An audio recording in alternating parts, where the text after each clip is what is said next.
என் வீட்டிலே என்னையே இந்த தேசிய பாதுகாப்பு முகமையை ஏவிவிட்ட என்னையே எல்லையில என்ன செஞ்சது கேட்டால் அது சுற்றுலா தலமாக மாற்றியதே எங்களுக்கு தெரியாது. இது பதிலா?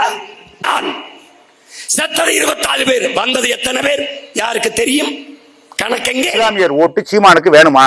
இதுக்கு காக்கா பிடிக்கிறியா? 25 பேர் செத்தவனுக்கு என்ன பதில் சொல்ற? ஓட்டு வேணும்னா அங்கிட்டு போயா, இஸ்லாமிய கட்சியை மாத்திட்டு போயா, எங்களுக்கு தேவையில்லையா? நாங்க அதெல்லாம் கவலைப்பட போறது இல்லையா? நீ என்ன எத்தனையோ பேர், நீ ஒரு ஆளு, எங்களுக்கு மயிர் இருக்கமா? அதுக்காக அடுத்தவங்க கூட்டி கொடுக்குமா? நாங்க தவறு எங்கே இல்ல, எந்த நாட்டுல விட்டு கொடுக்க முடியுமா?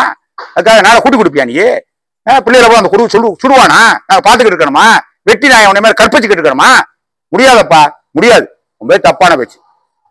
ரிமாண்ட் ஆகி காலமும் குறக்காலத்தை செயல தள்ள வேண்டியிருக்காரு சீமா. வணக்கம், எட்டாம் நம்பர் தலைவர் பேசுறேன்.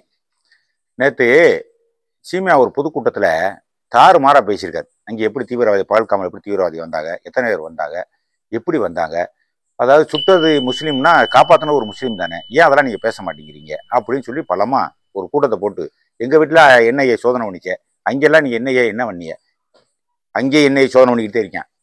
இன்னும் சோதனை பண்ணிக்கிட்டு இருக்க கண்டுதான் எப்பயாவது ஒரு தடவை வந்து அவனால் தாக்குதல் நடத்த முடியுது. என்ஐஏ மட்டும் இல்லைன்னா தினம் அங்கே எல்லாரும் செத்துக்கிட்டே இருக்க வேண்டிய, இதே மாதிரி 25 பேர் 40 பேர் 100 பேர் செத்துக்கிட்டே இருக்க வேண்டியது. முதல் சீமா புரிஞ்சுக்கணும். வாய் சவுடால் பேசக்கூடாது. அங்கே இருந்துகிட்டு நாட்டை ஆள்றேன் பூரா முட்டா போய, போர் தொடுக்கிறேன் பூரா ஒன்றும் தெரியாதவைன்னு சொல்லக்கூடாது. 100 200 கூட 300 கூட இருக்கும் ஒரு குண்டு. தூக்க முடியாம தூக்கிட்டு நாடை காப்பாற்றணுங்கிறக்கா இங்கே போர் தொடுக்க குண்டை தூக்கி போய்கிட்டு இருக்கேன். இங்கே உட்காந்துக்கிட்டு 100 பேரை கூட்டிக்கிட்டு வாய் சவுடால பேசக்கூடாது. தெரியுதா? வாய் இருக்குங்கிறக்கா திமுறா பேசக்கூடாது. இதெல்லாம் தப்பு. இதெல்லாம் ஒரு கூட்டத்தை போட்டுட்டு என்ன பண்ணிச்சு, அவர் என்ன பண்ணார், இதே டூரிஸ்ட் தலமா ஆக்கலாம். ஏங்க ஆள் போடுற? அங்கே ஆள் போடலதே கவர்மெண்டே சொல்லிட்டான்ல, அங்கே ஆளே போடல, அப்படி கவர்மெண்டே சொல்லிட்டான்லப்பா. அதாவது கார்கில் போர்லயே 98லயே ஒரு ஆடு மேய்க்கக்கூடிய சிறுவன்தே வந்து சொன்னானா ராணுவத்திட்ட, இப்போ இங்க வாங்க, யாரோ ஒரு ஆள் அடையாளம் தெரியாதால சமைச்சு சாப்பிட்டுக்கிட்டு இருக்காங்க, நீ எங்க இருந்து என்ன பண்ணி ராணுவத்தில் சொன்னாங்களா? அப்போ 98லயே.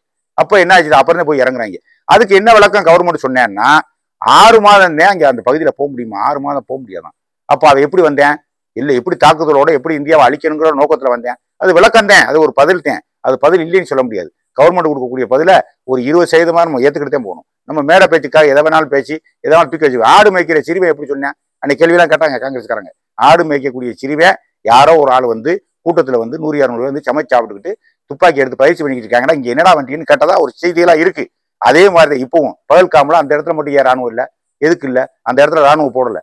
அந்த இடத்துல ராணுவம் ஏன்னா மாநில சர்க்கார் கேட்கணுமா? பதட்டமான பகுதி எதாவது எங்கன்னா தாக்குதல் நடக்க அதிகமான போது மாநில சர்க்கார் கட்டிட்டே ராணுவம் அங்கே நிற்கும். ஒரு ரொட்டீன்ல தான் வந்துகிட்டே இருப்பாங்க. ஆனா இதை சாக்கா வச்சு உள்ள தீவிரவாதிகள் பூந்துட்டேன். எத்தனை பேர் வந்தாங்கிற 5 பேர் வந்தா சொல்றாங்க. இன்னும் சரியான விளக்கம் தெரியல. எத்தனை பேர் வந்திருந்தாலும் சரிதான், 100 பேரே வந்திருந்தாலும் சரிதான், அதை அனுப்புனது யாரு? பாகிஸ்தான். அவ்வளவுதான். அங்கே தீவிரவாதிய முகாமல் வளர்த்து விடுறாங்க. அதுக்காக நான் போர் தொடுத்தாச்சு, சண்டை போட்டாச்சு, சரணகதி அடைஞ்சிட்டாங்க. என்னையே என்ன பண்ணுச்சு? என் வீட்டில் வந்து என்னைய சோதனை பண்ணல, என் கட்சிக்கார வீட்டில் மானமரக்காரன் வீட்டில் வந்து சோதனை பண்ணல, எங்க என்னைய புடுங்கினீங்களா அப்படின்னு கேட்குறீங்களா? என்னைய இருக்க கண்டுதாப்பா திறந்தனை கொண்டு ஓடிக்காம இருக்கு நாட்டில். அது தெரிஞ்சுக்குங்க முதல்ல. என்னைய இல்லைன்னா இங்கே திறந்தனை கொண்டு ஓடிப்போம். திறந்தனை 25 பேர் 40 செத்துக்கிட்டே இருப்பேன். என்னையேங்கிற ஒரு அமைப்பை வச்சுட்டேன். தீவிரவாத தடயங்களை தீவிரவாத குழுக்களை கண்டுபிடிச்சு அப்பக்கப்ப தூக்கிட்டே இருக்காங்க.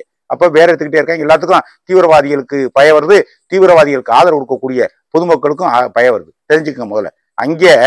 அங்கே எப்பவுமே கிளீனாத்தே இருக்கேன். நல்லா பாத்துங்க. அங்கே எந்த பிசுறுமே கிடையாது. தீவிரவாதிகள் எப்படி வேணாலும் எங்கே வேணாலும் வரத்தையும் செய்வேன். ஒவ்வொரு நாட்டுக்காரனும் புலம்பெயர்ந்து போகாம இருக்கேன் தெரியாம. அமெரிக்காவில் எத்தனை பேர் இருக்கேன் தெரியுமா? அதாவது அமெரிக்காவில இருந்து மெக்சிகோக்காரங்க மெக்சிகோல இருந்து அமெரிக்காவுக்கு வேலை தேடி போறாங்களாம். எப்படி போறாங்க? வேலை தேடி வர போகக்கூடாதுங்கிறதுக்காக 65 அடி செவர் கட்டி வச்சிருக்கேன் அமெரிக்காக்காரன். 65 அடி செவரையும் தாண்டி தான் போறானா. இது எப்படி 65 அடி செவரையும் தாண்டி எத்தனை கிட்டத்தட்ட ஒரு 1000கணக்கான கிலோமீட்டர் கட்டி வச்சிருக்கேன் 65 அடியில் அமெரிக்காக்காரன். அதையும் தாண்டி அதையும் குடிச்சு அங்கேயும் குதிச்சு காலு போய் கை போய் நான் அமெரிக்கா தானே வேலைக்கு போகணும் ஒத்தக்கால நிற்கிறாங்க. இதெல்லாம் எப்படி இங்கே செவர் எடுக்க முடியுது? அந்த அளவுக்கு செவர் எடுக்க நமக்கு வசதியானாலா? இல்ல. வெறும் காடு மலைகள் எல்லா இடத்துலயும் செயின் கோர்வமா ராணுவத்தை நிப்பாட்ட முடியுமா? நம்மகிட்ட இருக்கிற 10 லட்சம் ராணுவம் தான். ஆனா இடங்கள் எவ்வளவு இருக்கு? ஏறக்குறைய லட்சக்கணக்கான பரப்பு வெறி அளவுல இருக்கு. பாகிஸ்தானை கவர் பண்ணணும், வங்காளதேசத்தை கவர் பண்ணணும், சீனாவை கவர் பண்ணணும், எவ்வளவு இலங்கையை கவர் பண்ணணும். இதுக்கெல்லாம் நாடு நம்மகிட்ட வசதியா நாடா? எல்லாத்துக்கும் செவர் கட்டி எழுப்ப முடியுமா?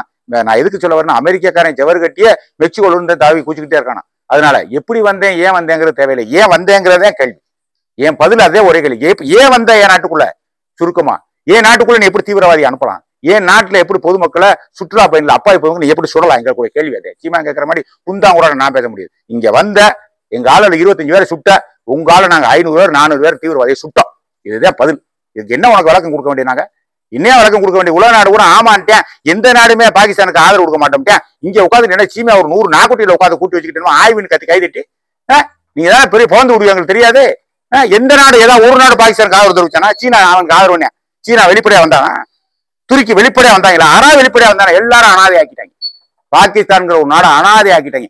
250 நாட்டுல இல்லாத அறிவாளி சீனா அறிவாளியாக்கம். என்ன காரணம்? அங்க தீவிரவாதி வளர்த்து விடுறது பாகிஸ்தான். அடைக்கலம் கொடுக்குற அந்த தீவிரவாத இஸ்லாமிய குழுக்கள் அடைக்கலம் கொடுக்குறாங்கிற கத்தரை இவ்வளவு பிரச்சனை நடந்துகிட்டு இருக்கு. நீ சும்மா ஒரு இதெல்லாம் தேவையில்லாம பேச்சுப்பா. என்ன பண்ண ஐயன் என்ன பண்ணுவேன், இது என்ன பண்ணுவேன், அதை என்ன பண்ணுவேன், இதெல்லாம் தேவையற்ற பேச்சு, இதெல்லாம் அதிகப்படியான பேச்சு. சீமையா குறை காலத்தை வெளியே தள்ளுறாப்புல பாருங்க. வைகோ வாழ்ச்சா மாதிரி காலம் முழுக்க ஜெயில தள்ளுறாப்புல வந்துடும். பாத்துக்குங்க.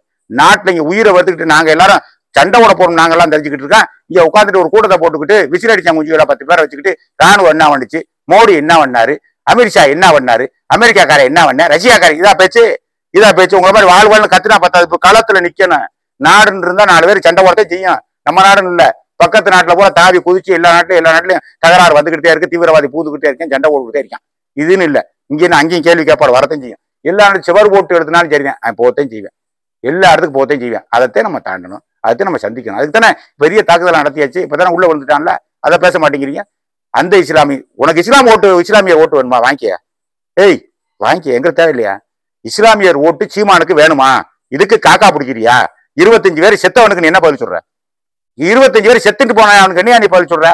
ஓட்டு வேணும்னா அங்கிட்டு போயா, இஸ்லாமிய கட்சியை மாத்திட்டு போயா, எங்களுக்கு தேவையில்லையா?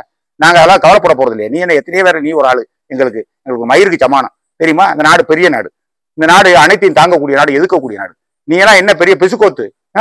தேவையற்ற பேச்சு இதெல்லாம், அதிக பிரசங்கித்தனம்.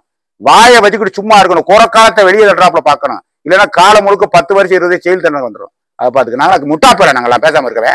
எங்களுக்கு கேள்வி வைக்க தெரியும். ஏன் கேள்வி? நாடு ஒருமைப்பாடு. தவறு இருக்கலாம், அதுக்காக அடுத்தவங்க கூடி கொடுக்குமா? நாங்க தவறு இங்கே இல்ல. எந்த நாட்டிலே தவறுல, எந்த பிரதமர்கிட்ட தவறுல, எந்த முதலமைச்சர்கிட்ட தவறுல. நான் என்கிட்ட தவறு இருக்கு, உங்ககிட்ட தவறு இருக்கு.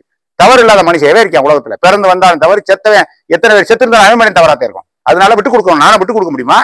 அதுக்காக நாளை கூட்டி கொடுப்பியா நீ? பிள்ளைகளை போய் அந்த குடு சுடுவானா? நாங்க பாத்துக்கிட்டு இருக்கணுமா? வெட்டி நான் உன்னை மாதிரி கற்பழிச்சுக்கிட்டு இருக்கணுமா? முடியாதப்பா, முடியாது. ரொம்ப தப்பான பேச்சு. ரிமாண்ட் ஆகி காலமும் குறை காலத்தை செயல தள்ள வேண்டியிருக்கும். எச்சரிக்கை.